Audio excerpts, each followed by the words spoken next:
Well, hello there. It's me, the Saggy Baggy Elephant. I thought that I would introduce Marilyn Price, so take it away, Marilyn. Well, thank you, Saggy Baggy. Saggy Baggy has a name. His name is not Saggy Baggy. That's just how he is described in our story. His name is Suki. Suki the elephant. Oh, but before I get into that, I'm going to first remove Suki so that I can introduce. Do you mind? Hmm? No, thanks very much. Such a cool little puppet. I get him as a gift. As a matter of fact, that's a sort of sweet story too, because I was at a workshop and someone came to give a said workshop and brought a bag of puppets and was offering them, and nobody wanted that puppet except me. And I don't even know that I knew the story at that point of the Saggy Baggy Elephant by S.B. Johnson. S and B. Johnson. Two characters. So let's find that story for you. It's right here. I'd like to show it to you because it's exactly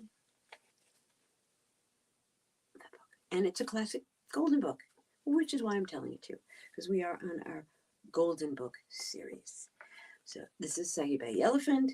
It came out. They say it's a classic, and that means what? But it is one of those stories that lives forever.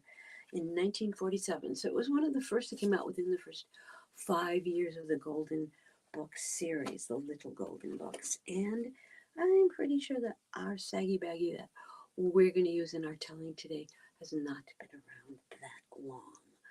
But just in case you do not have a Saggy Baggy Elephant, you out there listening to the Mentor Project, you can make one. Maybe not quite so saggy baggy, but so I was thinking about who I was going to tell the story with before I found Saggy Baggy. I have this, but this is not a Saggy Baggy Elephant. This is Toby. I got Toby when I was about, I think I was 11, maybe a little younger, at a garage sale. But it was a garage sale, not in a garage. And I just always liked him. So I've had him around for a really long time, as you know, because I'm not 11 or 12 anymore. So if you have a stuffed animal, you can always tell stories with a stuffed animal. And he could even make an elephant noise. There is a noise an elephant makes. It's like they call it a trumpet. Or you could make your own out of one of these. Mhm. These are called paper towel rolls. Now, you may have a big one. You may want to cut it in half. You may want a really tall paper towel roll. So watch the cuts we make, you and I, to make our very own elephant to tell a story. And there are lots of elephant stories. Now, the first thing you need to know is when you're making an animal puppet, you need to create the characteristics of that animal, right? So if it were a snake, all you have to do is really move it along that way. Kind of move it this way. If it were a bunny, you could make bunny ears and it would hop. But for today, we want an elephant. So the first thing we're going to do is make the elephant's trunk. One cut. I'm going to show you better because it's hard to cut and not look at the same time. So what I've done is make a triangle without the tip on the top, and then I'm going to do something that won't hurt the elephant, and that is to put it down like that. So we have his trunk. We've tested out. It works. And then what we're going to do is make the elephant's ears. Elephants are characterized by their very large ears. So I am going to make very large ear elephants, very large ears for the elephant. That sounds way better. And to do that, I'm going to make the letter C. C. You may say, why C? Because it is going to look like a C. So I've made one on this side, and then I'm going to fold where the cut ends, just like that. You are one good. Oh, I'll make your other ear so you can hear on both sides, okay? Okay, says okay. That's cool. And then we're going to make it as best we can. If you're worried about it not being exactly identical, you could draw it. But as you can see, does it matter in the long run or in the tail of it all? No pun intended. No, it does not matter. So I'm going to cut up here. See me cutting? This is me cutting. And then I'm going to fold it like that. Not bad for not drawing it out. Let's see what we got here. Do you want to turn around and face the audience? Oh, cool. Now this piece here, I'm going to fold it down like that. And that would make what? Got it. The elephant's tail. Yay, it's all in one here. No gluing, no pasting, no toilet tube was ever. Well, that's not true. Destroyed in the making of this elephant. However, the better to see you with, we're just going to take a black marker. And we're going to make a great big eye because that's how you can connect with all puppets with a big eye. Do you want to turn around and show them? Look at that saggy baggy. Oh, I'm sorry. We're giving away the plot line here. Now, in our story, there are other animals. But to make it easier on all of us, especially me, I'm going to play the parts of the other animals. So if you hear me being a parrot, I may repeat myself. If you hear me being a sleek tiger, I may just be sleek, whatever that means, or the lion at the end. That's what I would do. So I would encourage you to make noise with me. Thank you very much. Formerly tube, now elephant. But as I said before, I'm going to take these dudes and file them away under elephants that I'll use later and use my good friend. So here we are. Allow me to show you. And the beautiful art, just beautiful art by an artist named Tengrin. It's the only thing I know. It's Tengrin. Did these authors do another story before? They've done others. They've been others. But we are going to concentrate on this book here. We at the Mentor Project. And listen carefully because there's things to be learned in this picture book. And there are a whole lot of beautiful pictures that I want you to find out. So maybe when we're all done, and we're not eaten by a great big crocodile, or if we're not bored by the parrot repeating itself, or chomped up by the lion at the end of the story, maybe like Suki, we're just gonna dance. Matter of fact, I think we should.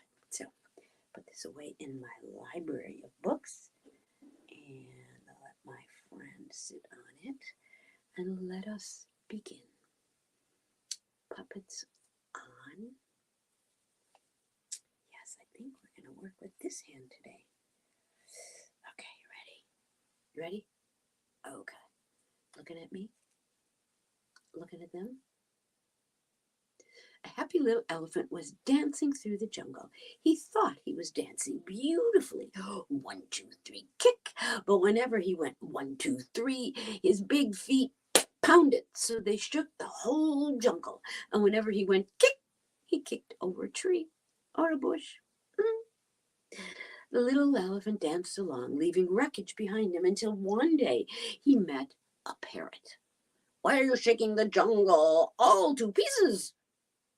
Who had never seen an elephant? The parrot. "What kind of animal are you anyway?" Suki answered, "I don't know what kind of animal I am. I live all alone in the jungle. I dance and I kick and I call myself Suki. It's a good sounding name and it fits me, don't you think?" "Maybe," said the parrot. "But if it does, it's the only thing that does fit you. Your ears are too big for you, and your nose is far too big for you, and your skin is way much too big for you. It's saggy and baggy. You shouldn't call yourself Suki. You should call yourself Saggy Baggy."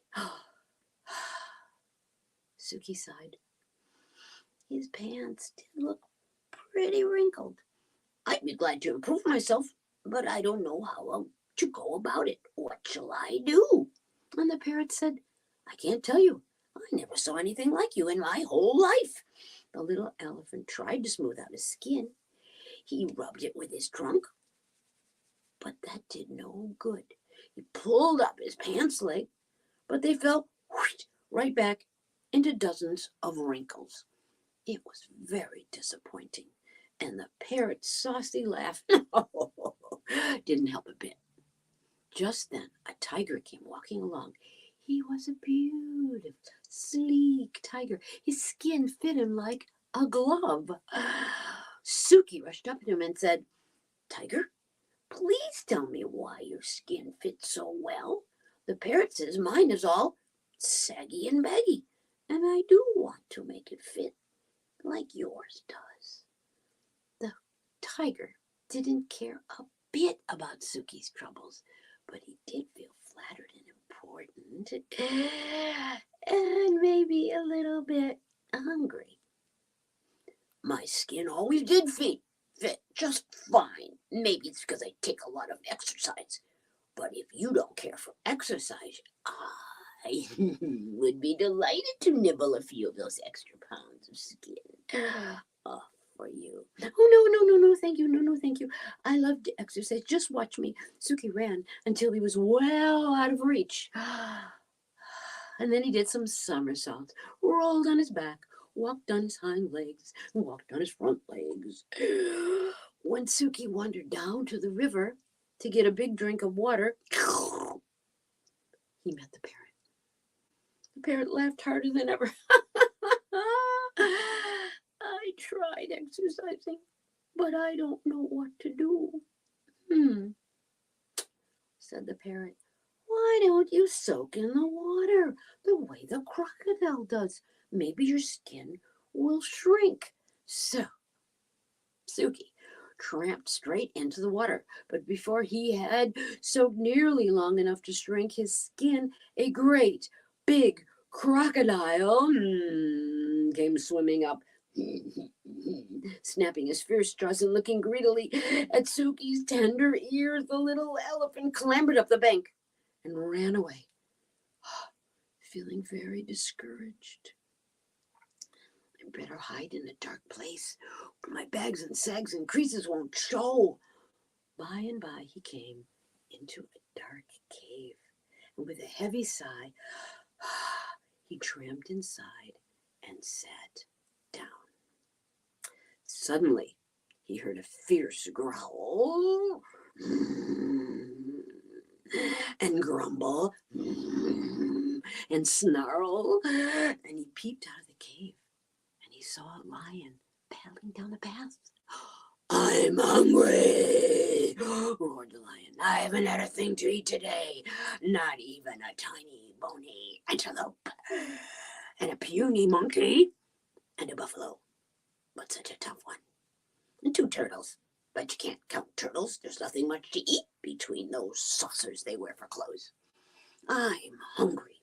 I'm so hungry I could eat an elephant." And he began to pad straight towards the dark cave where the little elephant was hidden. Just as he did, Saggy, Baggy, Suki said, "The end of me, sags, bags, wrinkles, and all." And he let out one loud, last trumpeting bellow. And just as he did, the jungle was filled with a terrible crashing and an awful stomping. A whole herd of great, gray, wrinkled elephants came charging up, and the big hungry lion leaped up in the air, turned around, and ran away as fast as he could. Suki peeked out of the cave, and all the big elephants smiled at him. Suki thought they were the most beautiful creatures he had ever seen. "You are the most beautiful creatures I have ever seen. I wish I looked just like you." "You do," said a perfectly dandy little elephant. And that made Suki so happy he began to dance. 1, 2, 3, kick, through the jungle, and all those big, brave, friendly elephants behind him. The saucy parrot watched them dance, but this time he didn't laugh, not even to himself. The end. Would you like to do one last dance? Would you like to do a 1, 2, 3 kick? Excellent. And a big trumpet. And that was so beautiful. Suki, I'm so glad you found your way in the jungle and found your friends. Sometimes we don't know who we are. And sometimes people think we're funny because we are different. But Suki fooled them all, didn't he?